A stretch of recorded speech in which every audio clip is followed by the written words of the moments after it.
That's a nice t-shirt, bro. Thank you, bro. Green looks good on you. This is not green, bro. That is definitely green. That is green. Bro. I sat there the whole night, staring at my shirt, questioning reality. But then, I remembered something. Something similar had happened before. It was the spring of 2015, when a dress had the whole world in disagreement of whether it was gold white or blue black. I remember seeing gold white. Is this history repeating itself? Or is it something that happens all the time?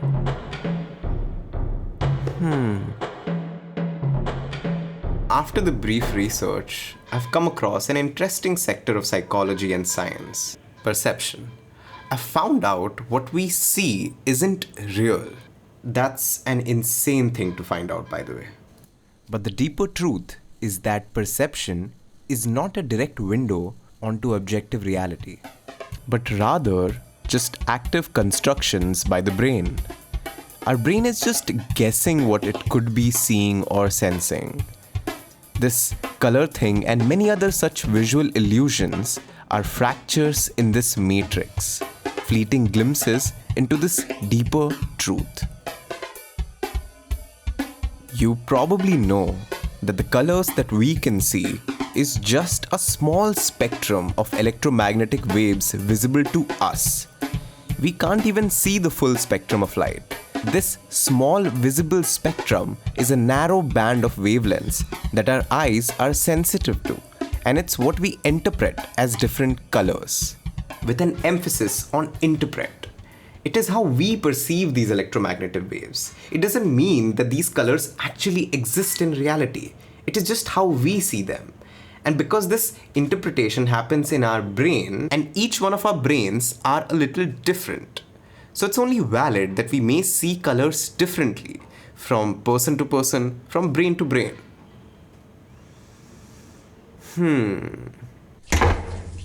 Hey bro. Remember you said my shirt was green last night?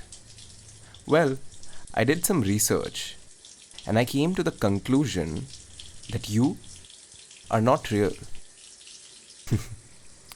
What we perceive is not reality.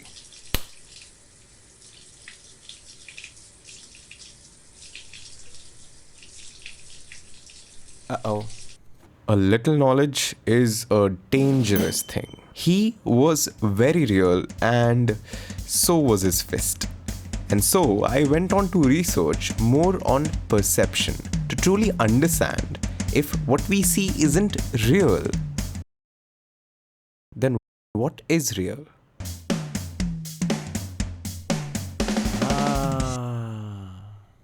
Well, apparently, this view of perception does not mean that nothing is real. Philosopher John Locke said that objects have a primary and a secondary quality to them.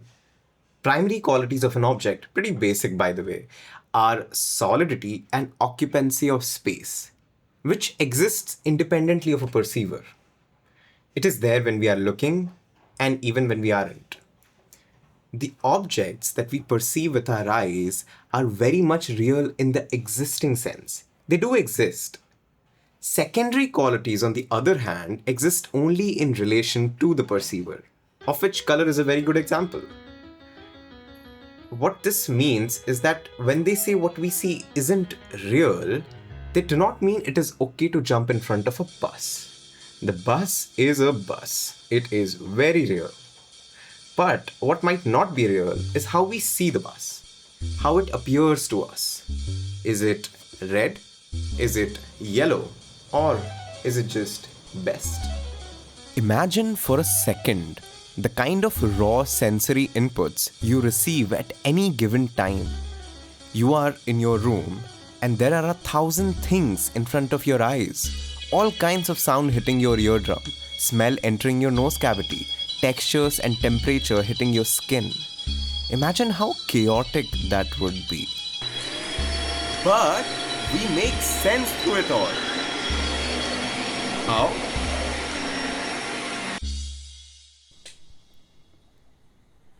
Well, because all of this raw, meaningless sensory data is processed by our brain's own structure, which is unique for every individual because of pre existing conceptions and beliefs. Did you know that many birds can see the Earth's magnetic field?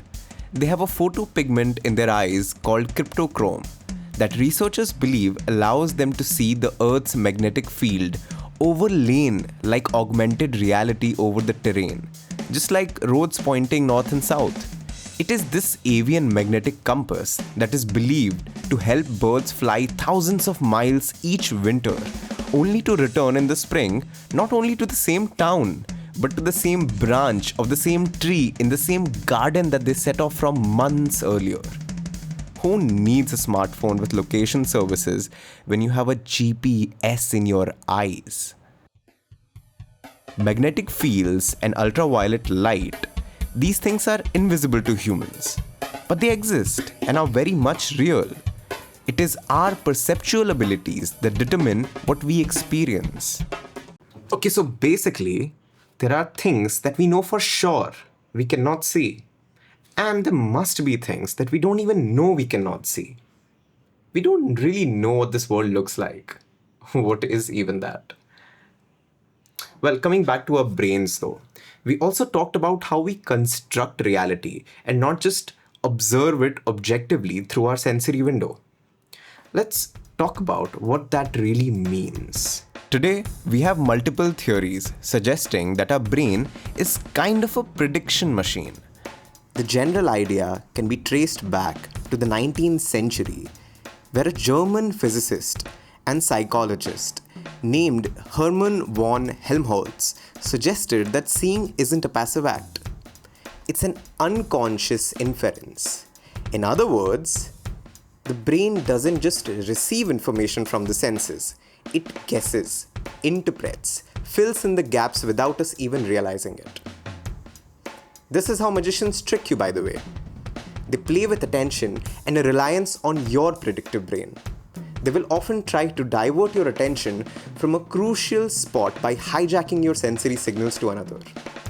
Our distracted brain assumes that nothing has changed in the original spot and thus constructs a signal rather than taking it in. Take this video for example.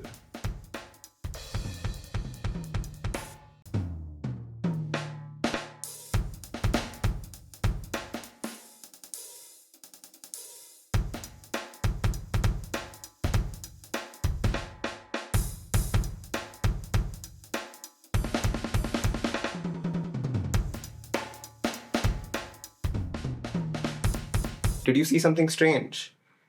Like hairy strange.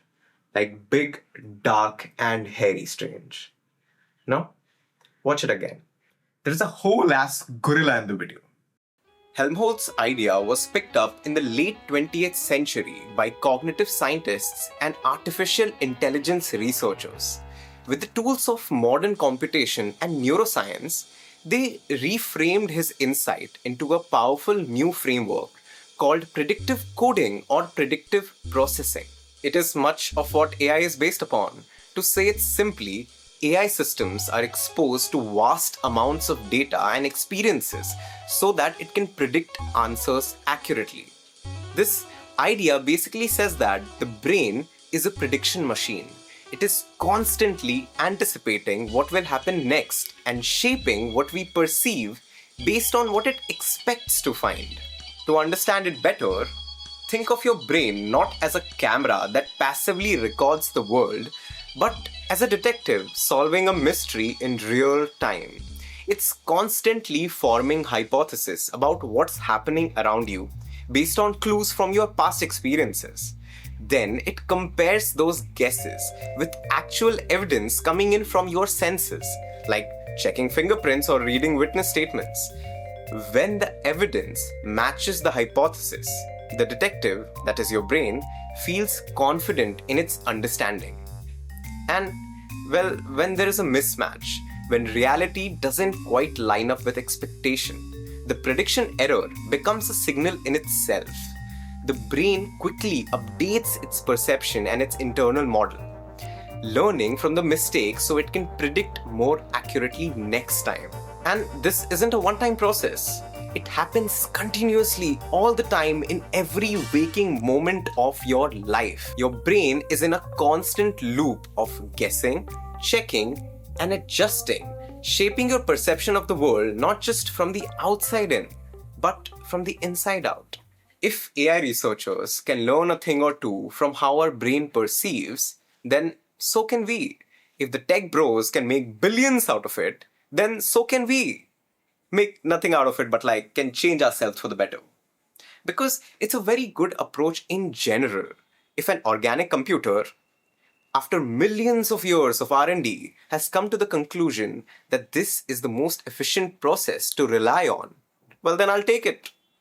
Make assumption, take external input, update the assumption, act on it.